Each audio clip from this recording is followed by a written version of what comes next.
Good day everyone, I am Reggie Justin M. Taghap and I would like to give my response to the discussion of Ms. Clau Berno-Saliasgo about unemployment, specifically in how automation or advances in technology affects the unemployment rate. I will be giving a 4-point summary of what she said, and to support my stand, I will provide examples.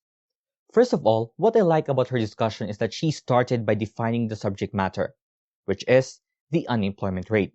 As defined, the unemployment rate is the percentage of jobless people in the labor force, and the labor force consists of both employed and unemployed people in a given country. However, I would like to add distinction among the three categories of adults in serving a household that she said. Employed adults, obviously, refer to those who currently have jobs. Unemployed adults refer to those who don't have a job at the time but are actively seeking one. And adults not in the labor force refer to those who do not have a job and do not even seek one. Secondly, it was stated in her discussion that economists regard advances in technology as either labor reinstating or labor displacing. It could either give more jobs or lose jobs. And I agree with that. However, I also believe that it can be both. For example, with the onset of the COVID-19 pandemic, people became apprehensive of going out. Even though food establishments are open again, people opt to just stay at their homes and order food online. It is because they can do it now using mobile apps such as GrabFood and Foodpanda.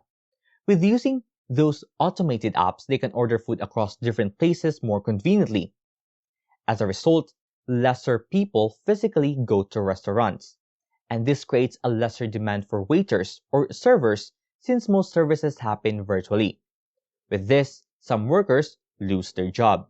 However, on the positive side, there are more job opportunities for drivers since they are needed to suffice the growing demand for people who would deliver the food to the customers.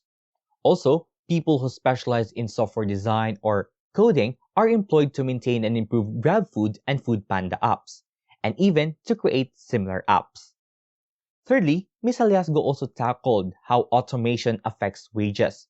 She said that wages increase if the technology requires specialized skills and knowledge to use it. On the contrary, wages lessen or no wage premiums are provided if the technology makes jobs relatively easier.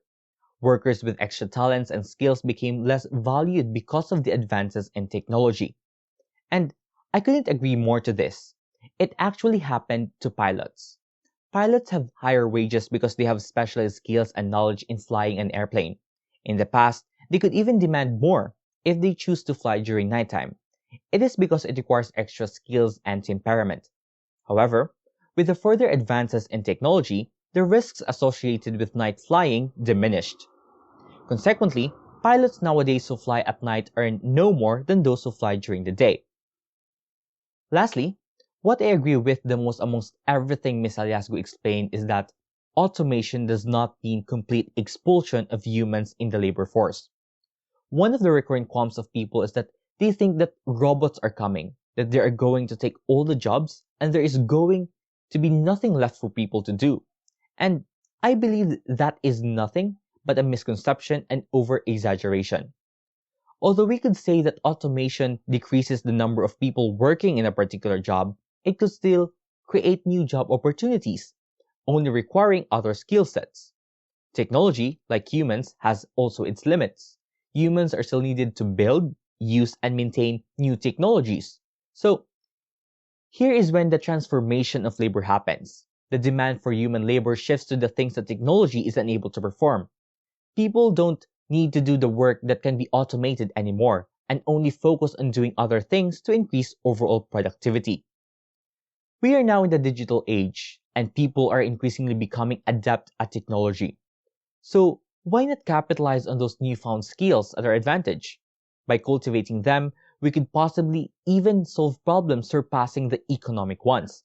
As the World Economic Forum estimates, technology would create at least 12 million more jobs than it destroys by 2025.